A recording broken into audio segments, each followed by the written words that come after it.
Assalamualaikum warahmatullahi wabarakatuh. Saya Wadi Siti Hafifah Muzakir. Dalam video ini saya akan menjawab 12 pertanyaan mengenai tentang mata kuliah Bahasa Indonesia. Persoalan pertama terdiri atas dua pertanyaan, yaitu apa yang Anda ketahui tentang bahasa? Untuk apakah bahasa itu? Jadi, menurut yang saya ketahui tentang bahasa, merupakan sistem lambang bunyi ujaran yang digunakan untuk berkomunikasi oleh masyarakat sebagai pemakainya. Dan bahasa digunakan sebagai untuk alat berkomunikasi atau berinteraksi. Pada persoalan nomor 2, perlukah kita mempelajari atau kuliah bahasa Indonesia? Jelaskan sesuai dengan pendapat masing-masing. Pendapat saya adalah ya, perlu kita mempelajari atau kuliah bahasa Indonesia, karena bahasa adalah alat komunikasi yang melalui percakapan dengan kata-kata. Bahasa Indonesia merupakan bahasa nasional bagi rakyat Indonesia. Bahasa yang merupakan sarana komunikasi dari berbagai suku bangsa di Indonesia. Bahasa yang mempersatukan komunikasi dari berbagai suku yang ada di Indonesia. Bahasa yang sangat penting untuk dipelajari lebih dalam lagi bagi bangsa Indonesia, terutama kami sebagai penerus bangsa Indonesia. Soal nomor 3, sebutkan 12 karakteristik bahasa, kemudian jelaskan 2 karakteristik yang paling Anda ketahui disertai contoh. Karakteristik bahasa atau ciri sifat yang hakiki dari bahasa yaitu pertama, bahasa adalah sebuah sistem, bahasa berwujud lambang, bahasa itu berupa bunyi, bahasa itu bersifat arbiter, dan 5, bahasa itu bermakna. Keenam, bahasa itu bersifat konvensional. 7, bahasa itu bersifat unik. 8, bahasa itu bersifat universal. Dan 8, bahasa itu bersifat produktif. Bahasa itu bersifat dinamis, bahasa itu bervariasi, dan bahasa itu adalah manusiawi. 2 karakteristik bahasa yang paling saya ketahui yaitu bahasa itu manusiawi, artinya bahasa itu milik manusia. Tumbuhan dan hewan tidak menggunakan bahasa seperti kita manusia. Terus yang kedua, bahasa itu bersifat arbiter, artinya hubungan antara lambang dengan yang dilambangkan tidak bersifat wajib, bisa berubah dan tidak dapat dijelaskan mengapa lambang tersebut mengkonsepi makna tertentu.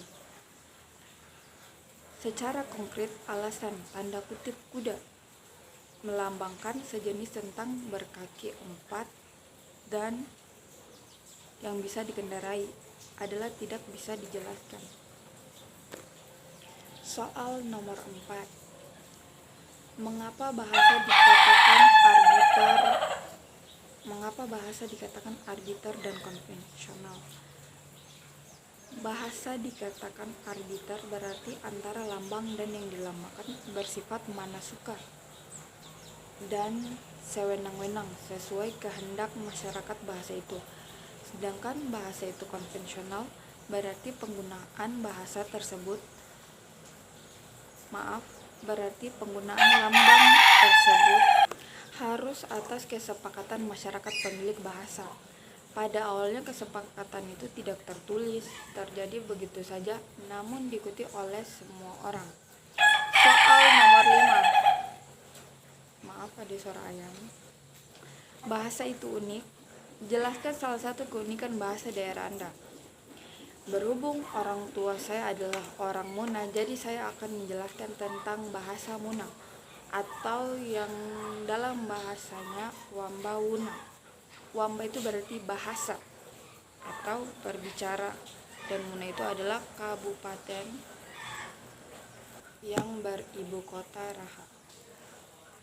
Keunikannya berperan penting yang sangat sentral dalam membentuk budaya komunitas masyarakat penuturnya. Selain menjadi alat komunikasi di Pulau Muna, bahasa Muna juga atau Wamba Muna beredar di Pulau Buton pada masa Kesultanan Buton. Bahasa Muna atau Wamba Muna juga merupakan bahasa tertua di kedua wilayah Pulau Muna dan Pulau Buton. Diperkirakan telah digunakan sebagai alat komunikasi oleh masyarakat di Kepulauan Muna dan Buton sejak tahun 4000 sebelum Masehi. Bahasa Muna atau Wamba Muna menjadi alat komunikasi mendiami seluruh Pulau Muna, Kabupaten Muna, Muna Barat, dan Buton Tengah. Seluruh masyarakat di pulau-pulau kecil di sekitar Pulau Muna dan Pulau Buton, yakni Pulau Kadatua, Pulau Batu Atas, dan Pulau Siompu, Kabupaten Buton Selatan, dan Pulau Talaga, Kabupaten Buton Tengah. Pengelompokan bahasa Muna atau Wamba Muna ke dalam rumpun Austronesia karena ditemukan kesamaan kosakata dengan bahasa-bahasa daerah di wilayah Papua Nugini, Pulau Flores, dan Papua yang juga masih satu rumpun Proto-Austronesia. Soal nomor 7 nomor 6. Apa yang dimaksud dengan sistematis dalam bahasa? Jelaskan disertai contohnya.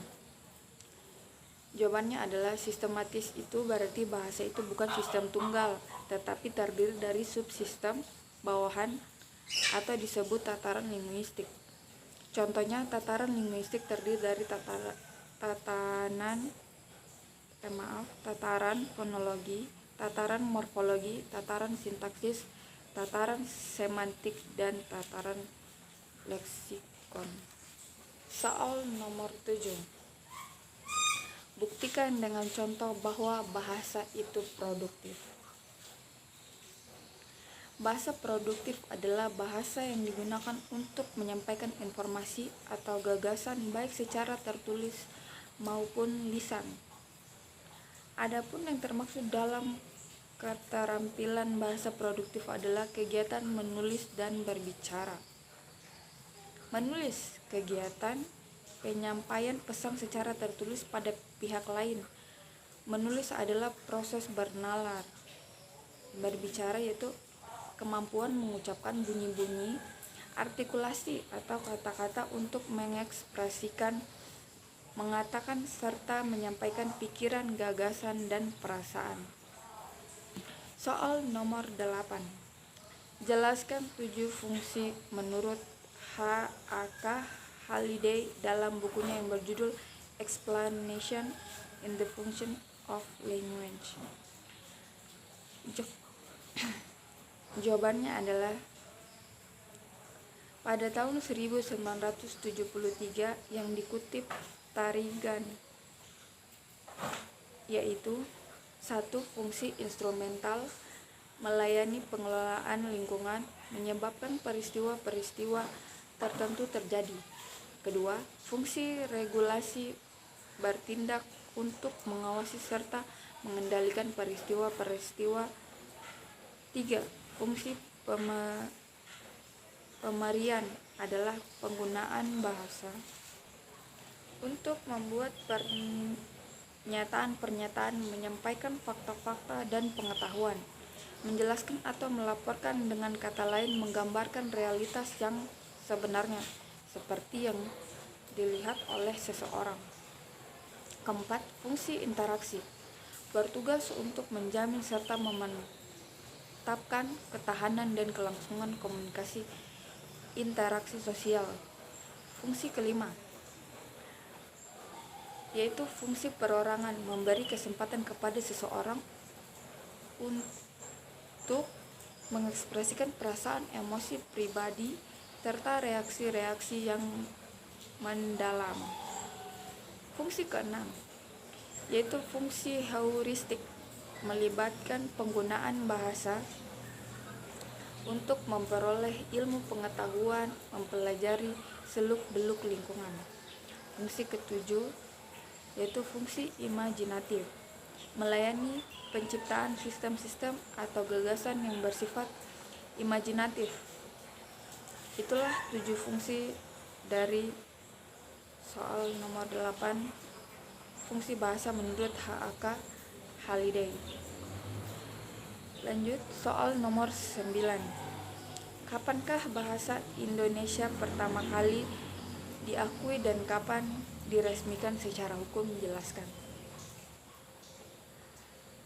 Bahasa Indonesia lahir pada tahun 1928, tepatnya pada tanggal Sumpah Pemuda, yaitu 28 Oktober. Bahasa Indonesia dinyatakan kedudukannya sebagai bahasa negara pada tanggal 18 Agustus 1945, terkandung dalam Undang-Undang Dasar 1945 Bab 15 Pasal 36. Lewat Sumpah Pemuda itulah diresmikan. Soal nomor 10. Dari bahasa apakah asal mula bahasa Indonesia? Sejarah bahasa Indonesia sangat erat kaitannya dengan bahasa Melayu. Awal mulanya adalah ketika Kerajaan Sriwijaya maju ke wilayah Asia Tenggara menggunakan bahasa Melayu kuno sebagai bahasa perantara atau pergaulan dengan kerajaan lain. Soal nomor 11 atau soal kedua dari terakhir. Sebutkan alasan mengapa bahasa Melayu diangkat sebagai bahasa Indonesia. Jawaban saya adalah bahasa Melayu diangkat sebagai bahasa di Indonesia karena alasannya bahasa Melayu sederhana, tidak mengenal tingkatan bahasa. Keikhlasan suku daerah lain. Bahasa Melayu berfungsi sebagai kebudayaan. Bahasa Melayu sudah merupakan lingua franca di Indonesia. Bahasa perhubungan atau bahasa perdagangan. Soal nomor 12. Sebutkan ejaan-ejaan yang pernah berlaku di Indonesia, kapan mulai berlakunya dan sampai kapan digunakan. Soal yang terakhir nomor 12. Jawabannya adalah tahapan perkembangan ejaan bahasa Indonesia, yaitu 1. Ejaan Van op Huijen pada tahun 1901. Yang kedua, ejaan Republik atau ejaan Soewandi pada 19 Maret 1947. Yang ketiga, ejaan Bahasa Indonesia yang disempurnakan atau EYD pada tahun 1972. 4. Ejaan Bahasa Indonesia atau EBI pada tahun 2015. Demikian itulah soal dan jawaban yang telah saya masukkan dalam video ini. Apabila ada kesalahan, mohon dimaafkan karena banyaknya gagal fokus. Demikian saya akhiri, wabillahi taufiq wal hidayah. Wassalamualaikum warahmatullahi wabarakatuh.